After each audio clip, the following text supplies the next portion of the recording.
The Campo and Joe podcast is brought to you by Bold City Heating and Air. Fast and reliable AC service. Welcome in Facebook Live, Campo and Joe, or if you're just catching us in podcast form, we totally appreciate it. We talk Jaguars football. We talk to all of Duval and beyond. Joe C. from XL Primetime, our head coach Dave Campo, and we are ready to roll. Now, we've been kind of MIA leading up to the draft. We did as much as we could, and then you were out of town, and then here we go. We had the draft class Thursday night, Friday night, and Saturday, and so now we got a bunch of stuff to react to, Coach. And I'm telling you what, we're going to look at this entire draft class, the undrafted guys, but I kind of feel like we got to start with the guy departing. Zay Jones has been cut by the Jacksonville Jaguars, and maybe the first indicator that he was expendable was going and getting Brian Thomas in the first round. Well, I think, first of all, I like Zay. I thought Zay brought something to the table. A little personality, until he got hurt. Yeah. You know, and unfortunately, one of the things is availability is the key. Mm-hmm. Yep. And unfortunately, when you look back at last season, a lot of availability issues cost us some games, in my opinion. Yeah. A lot of people say it's an excuse, but it's a pretty major excuse when you lose somebody. Yeah. So my feeling was that there was a chance that they might keep him. Mm-hmm. Once they took Thomas, I was kind of expecting it because, here you have a guy that was not a major part of your, ball club and your offense. Right. And he's hurt twice during the season. Injured, came back injured. Yeah. And so I'm not surprised. I think he brought something to the table, though, and I think they're going to have to hope that Brian Thomas can do the same thing. Yeah, I think the biggest bummer for Zay Jones is that he made a lot of big plays in 2022. If you think about the run that the Jaguars made down the stretch to get into the postseason, and some of those comeback wins from double-digit points down, right. Zay Jones was on the receiving end of some big plays. But between he and Christian Kirk both missing in action for, that was a total of, 13 games, right. Okay, from December 1 on for Christian Kirk, and then Zay Jones off and on for basically a lot of the season. Bottom line is when they said we're going to try and get someone to stretch the field named Brian Thomas Jr. when they couldn't re-sign Calvin Ridley, and then you do the math, Coach, they went and signed a bunch of undrafted wide receivers. So they basically wanted to come into camp, 90 players, and try and give as many guys a chance to win a job. Right. And I think they like some of the younger guys. I mean, I think they like Cooks. I think that's somebody he's going to have an opportunity this year.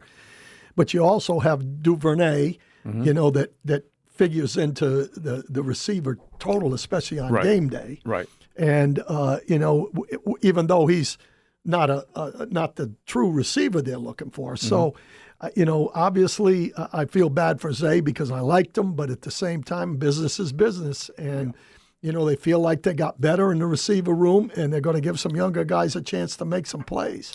Yeah, that's really the essence of this, is that it's a constant challenge, battle, pursuit, whatever word you want to put in there, to try and give the coach the best roster possible. And it kind of got expensive. Zay Jones was on the more pricey side of wide receivers in the National Football League. I think he was the fourth highest. Yeah. As far as the signing bonus, the average pay, if they make him, depending on how they work the contract, you would expect it's going to be a post-June 1 designation. Bottom line is they will save either $4 to $7 million. Right. And so now you're starting to do some math here. And we'll get to the draft class itself and how it may help them make some other decisions. I'm not throwing Cam Robinson on a Greyhound and shipping him out of town because I think he's really important. But if you save close to 11 or 12 million in real salary for Zay, 4 to 7 million in cap space for Zay, you can't help but look at the decisions at that tackle position as well. And if they let go of an expensive guy, that also would clear a lot of room financially going forward. Well, I think you always look at going forward, and I think that's the hardest things for fans to understand, that, regardless of whether, this is an important year for us, for sure, and especially Trevor Lawrence. And, you want people that are going to help you this year, but in the reality of things, what you really want as a organization is consistency. Yeah. In other words, we may not go to the Super Bowl this year. We go to the Super Bowl next year. we expected to go be pretty good the next year, the next year, and the next year. Yeah. And that's what brings people into the seats, and that's what the owner's interested in, making money as well as winning. So there's a lot of things involved in that, and I certainly think that that's a factor. Yeah, you better believe it. I'm going to give you a number. I'm going to bring this up on XL Primetime later, but since Zay did get let go, it's certainly worth bringing up now. When you start taking a look at what has happened to this football team and the lack of productivity at the receiver position. And there's been a couple of pieces that have been out of late from those that cover the Jacksonville Jaguars, and one of them was showing just how few receivers have made an impact in Duval over the years, and that Brian Thomas can immediately come in and be one of the guys that will start to stack together catches, yards, scores, all that type of stuff. I'm going to see if I can pull this graph up from you. This is from Daniel Griffiths. He's one of the guys who covers the Jaguars. Just take a look at this, okay? And you guys can find Daniel on social real easy. I know who the first one is. Yeah, and the first one is now this is actually is it after drafted. Jimmy? This is drafted. Okay, so I don't know who that is. So I'll make sure that I retweeted this, but you guys can find it. I'll give you Daniel's handle, and then of course at 1010XL Joe C, you can see it. But these are Jaguar players at the receiver position that were drafted. Total number is in the neighborhood of 6,500 to 7,000 yards for Allen Robinson. He's the most productive. Okay. The next most productive guy is less than 3,000 yards in DJ Chark, less than 3,000 yards in Cecil Shorts. Reggie Williams barely over 2,000 yards. Marquise Lee, same. Matt Jones, same.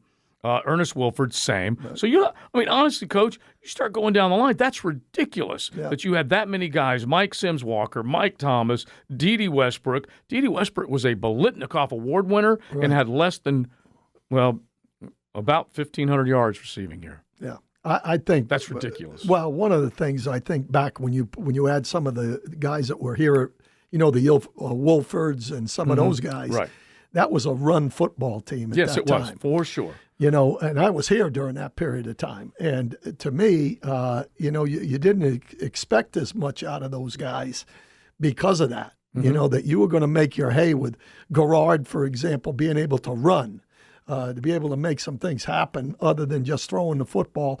And then you had Fred Taylor and Drew. Right. Those guys, it's a little difference. But when you look at the numbers that you just flashed me, that's unbelievable that they didn't have somebody that was kind of out there in front during that period of time. Yeah. I'm going to make a point with Brian Thomas Jr. that he needs to be integrated, he needs to be used, he needs to be worked. You can't throw everything at him, but you better have him on the field as often as possible, taking a safety deep, doing a lot of things to change the amount of people that are at the line of scrimmage harassing Trevor Lawrence. Yeah, I think that's important. And I think, first of all, he's going to have to deal with two things. His route tree is going to be bigger now. Yeah. So that's going to take him a little time. Mm-hmm. And the other thing is he's going to see some defenses that he didn't see on the college level. True. So it's not going to be immediate. Mm-hmm. But I'll tell you, I've watched enough film on that guy. It's a matter of time. I did some things the last week or so with Aaron Beasley. Mm-hmm. And the first thing Aaron, and for you, I'm sure a lot of the fans know who Aaron Beasley is, but he was one of the best defensive backs in Jaguar history. Yes. He said as soon as he sees 4-3-3, he gets a little nervous.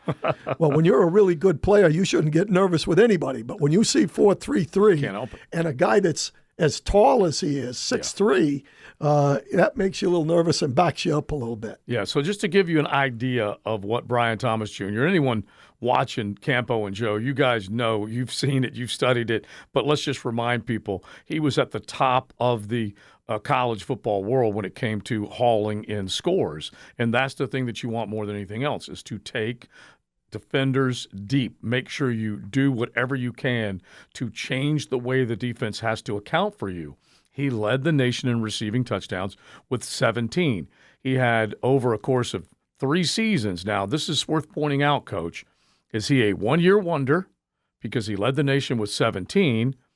You look over the course of 3 seasons, he had a total of 24. So he only had 7 more touchdowns in 2 other seasons, 27 starts, 127 receptions, close to 2,000 yards, and 2 dozen touchdowns. What do you think? Well, first of all, I don't look too much at that. I think the biggest thing is that, when you have the opportunities, maybe you didn't have the same opportunities. I didn't look at them 2 years ago or 3 years ago.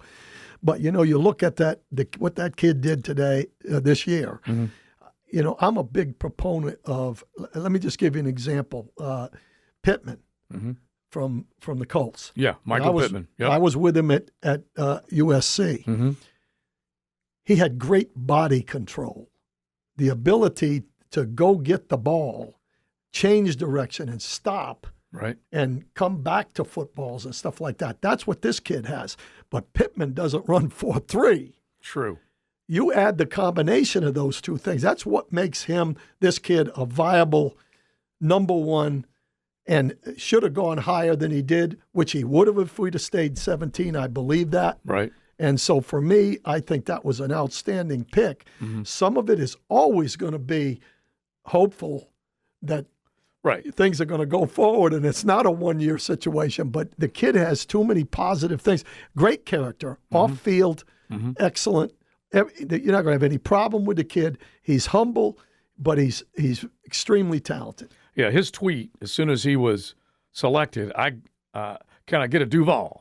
I'm going to give everything I've got to this franchise. Let's go to work. And that's really the attitude that you want. Right. And let's just go back to Zay Jones real quick. He had the same type of attitude. He gave everything to this franchise.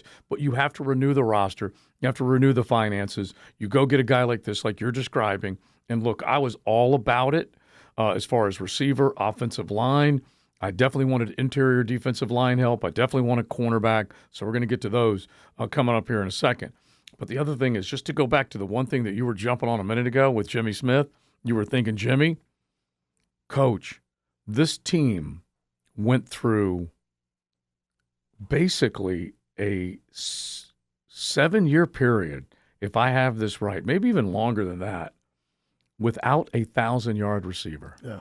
Okay? We're talking about a sickening amount of time. Yeah. And for Jimmy Smith, he had a total of 9 1,000-yard receiving seasons in a Jaguar uniform. He was only interrupted by one where he had the injury and had 805 yards that year. Come on, man.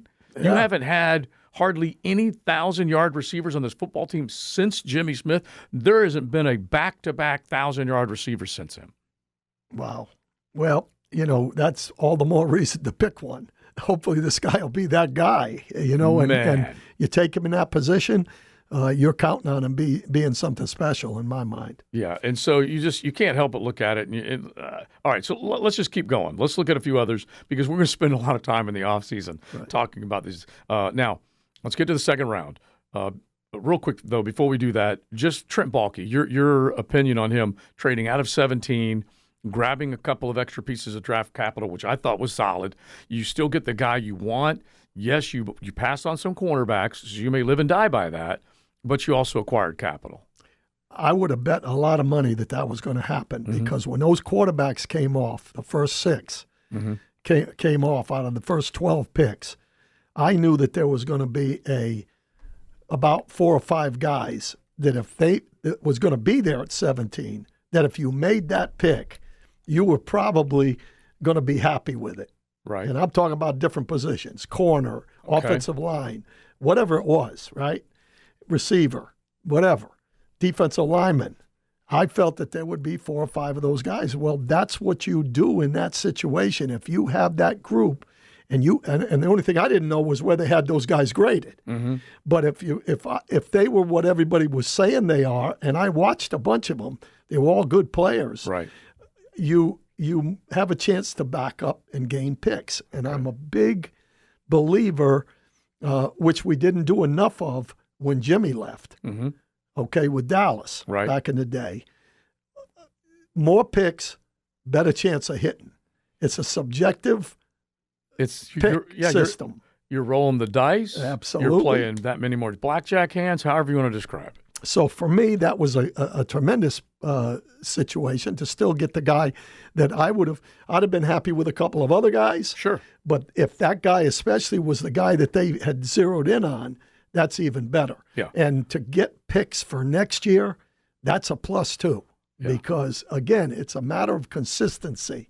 And if you do well this year, which we're hoping to do, that just gives you an opportunity to do even better next year, and that's what you're looking for. Yeah, that is it's as simple as it gets. And so now let's get to the rest of it. We'll try and just kind of power through these. We'll spend some more time on each one of these as we go along because we're going to be out at OTAs and minicamp and so on. But let's get to that second-round pick. Mason Smith, a guy that I always joke, Coach, on XL Primetime. He's so big he has 2 A's in his name. And so I was pumped when I saw this guy play his freshman year down in Baton Rouge. Big Vic, my neighbor, he's a big bingo man. And so he's raging Cajun, talking him up all the time. Well, anyway, he did not have a follow-up to that first year. And so I watched him on tape this year, and I wasn't as impressed as I thought I would be. The Campo and Joe podcast is brought to you by Bold City Heating and Air. Fast and reliable AC service. When we mocked him or did mock drafts, there was a couple times I had a chance to take him. I passed on him. And so Mason Smith would be my biggest question mark out of the draft. Well, as high as he was picked. I think this entire draft, with the exception of the first pick, was upside. Okay. And they're big with upside. And I'm telling you, the upside of this guy could be a boom, but it also could be a bust. That's when you go upside, that's what you're facing. But example is Trayvon Walker. Right. I guarantee you, I knew that guy was going to come around. I had no qualms with that pick. You know that. And I felt that he'd have a great second year, and he did. Right. So, in fact, you and I picked 10.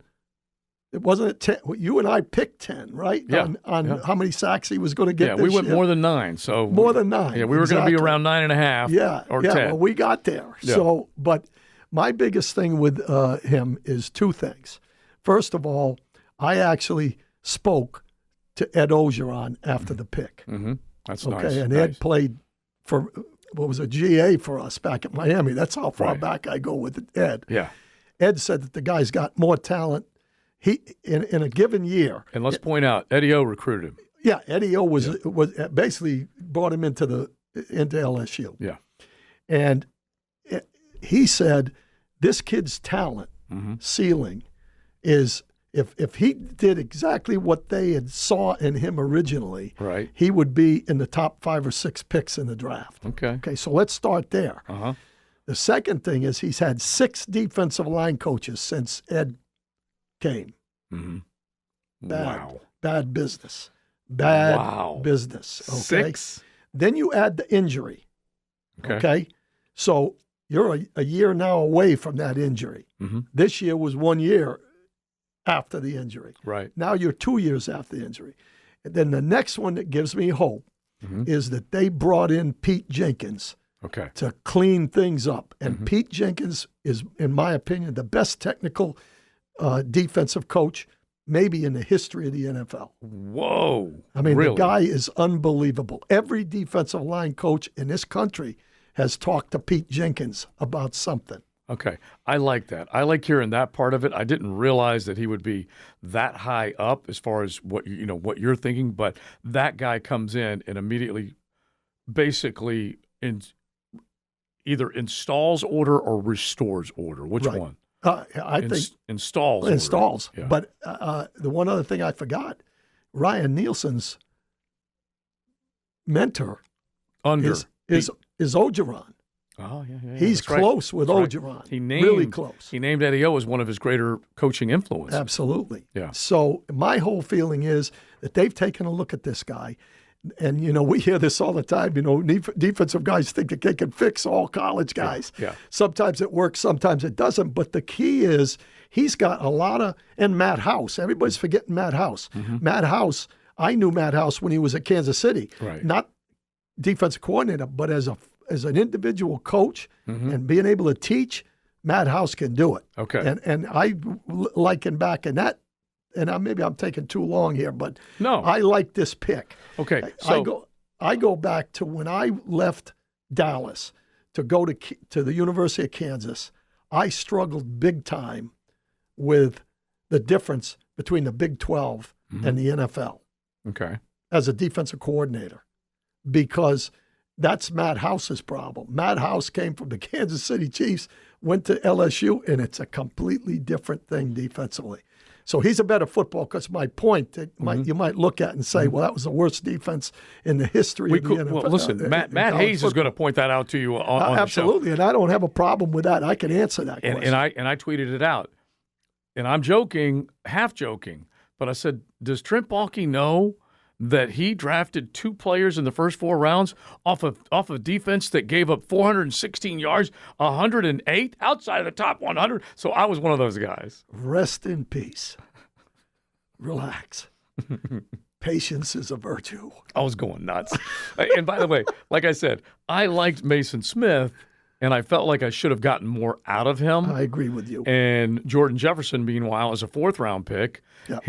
His tape isn't bad at all either. No, like they're both like the one thing I worry about. Answer this real quick because we do have to get to the other ones. Is that he's a taller man, 6'5", carries 315 pounds. He looked like he got stood up a bunch. He stands up a little bit. Yeah. I think that's something that can be improved on. But yeah. I think that can be improved on. Okay. And again, I'm going to go back to the very first thing I said. Mm-hmm.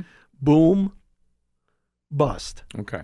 When you take a gamble on a guy based on his athletic talents, right, you have to be pretty sure that you can handle that. Okay. And I think Nielsen looked at it and said, hey, I've seen enough athletic ability, just like with Trayvon Walker. Mm-hmm. I think that's something that Baalke kind of likes, especially in those situations. I don't know where Armstead came in to the league. He was 17th pick in the draft. He was. Yeah. Okay. Yeah, because we counted him down. We counted down all the 17th picks, and he was 17th. Okay. All right. But I really feel like they can fix this kid, and the thing to me is they can fix it as long as his attitude is right. Right. And that's the thing that I don't know. Yeah.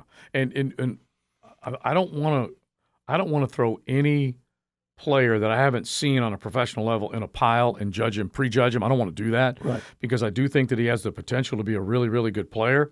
But it's going to come down to coaching, player development, guys like this that say the great story that Coach tells is that he looked at Rasheem Mathis and says, do you want to be Pro Bowl good? And okay, so now players got to engage. Right. Players got to have the desire to do it, and then you got the template to show him. Yeah, and I think the biggest thing to me is the reason that I think that that's possible is because there's too many connections within the Jaguar organization to this kid. Okay. Based on guys that he's been around, and so they have to have a feeling that this kid can take the next step. Okay, all right. So that's really what it boils down to, and we hope like heck that it happens. All right, let's hit a couple of other ones because they basically went. And look, the criticism is that they may have reached for Mason Smith, then they let a lot of cornerbacks go by, and then they might have reached for Jarian Jones with the 96th pick. Now, I punch in tape on this guy. I've watched a fair amount of FSU football. That's what we do. Right. We cover the Gators, Knowles, everybody. And so anyway, I liked what I saw from him. I see an intense individual that can close ground fast, that's physical, that's got decent size, 6 feet, 190 pounds, pretty dang fast. What did you think of that pick? I like the pick. I just think that, at that point in the draft, that was a decent pick. I think the guy is physical. Mm-hmm. He's very a run defender, really good tackler. Can come up and support the run He's really got nicely. Great quickness, but he doesn't have what you would call elite speed. That's the only thing that I could say that you would say, well, maybe not. If there was anything that was a deterrent, it might be that. Okay, so I'm just going to try and hit this real fast, and you and I we'll know soon whether or not this is a good pick or not. Yeah. But they made the decision to go Brian Thomas Jr., traded out at 17. We saw Quinyon Mitchell go off the board. We saw Terry and Arnold go off the board. They make the selection. We all can second guess it all day long if we want. But that's basically in between a Quinyon coming off the board and a Terry and Arnold coming off the board. That's when they selected Brian Thomas Jr. Nate Wiggins was the next guy that came off. He's had some question marks next to his name, so I wasn't wishing for him at all. Cooper DeJean, he goes 40th. Kool-Aid goes 41st. Kamari Lassiter goes 42nd. Max Melton goes 43rd. And you're like, holy smokes. Yeah. These cornerbacks are flying off the board. Now, I think it's Sanders-Still. I love that guy. Yeah. He's a little smaller, but I love that guy. Yeah. Anyway, he's from Michigan. He went 2 picks after Mason Smith. Okay, so now real quick, Coach, you can see these other guys. This is before they make the Jarian Jones pick. Ennis Rakestraw, who we both, I think we both liked. Yep. And then Andrew Phillips goes 70th, and then they ultimately take Jarian Jones. Right. So Kyrie Jackson was still there. TJ Tampa was still there. It's not like there was a bunch left. No, and I think that was at the point when those guys, those last two you talked about before, Jaron, when they went, then it became a little bit more urgent. I would be willing to bet money that they tried to trade up a little bit. Yeah. To get Rakestraw, or I don't know. I like Rakestraw. If they could have got Rakestraw, I think that I would have felt even better. Yeah, but, it looked a lot better. There's no getting away from that. Right. All right, let's hit the 2 fourth-rounders real quick. Javon Foster is a guy that he had a lot of starts at the tackle position, 50 game appearances, like 43 starts, 41 at left, couple at right, played a bunch of football.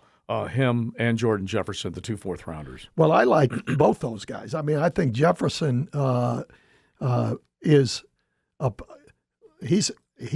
he bench presses like at the combine. I think he bench pressed like 34 40, reps. I mean, 39, was it 39? Eesh. I mean, the guy's powerful. He's big. That's a pretty good size gentleman that plays pretty athletic. Not as athletic as Mason Smith, but right. But still, but as an inside interior lineman, pretty good. And the other guy, Foster, I watched him a little bit. And Foster, I think, could play guard. I think he's one of the guys that you could bring in. He's got right tackle experience, but I do believe he could move inside the guard. He's pretty physical and strong and powerful. Hey, I'm okay with it. All right, now this is where I love DeAndre Prince from Ole Miss. We'll hit on him. And then the other one, I was just a little concerned, Keelan Robinson. He was the 167th pick overall. You do still need to find Hay in the 5th round, 6th round, 7th if you can. But let's hit on the 2 fifth-rounders.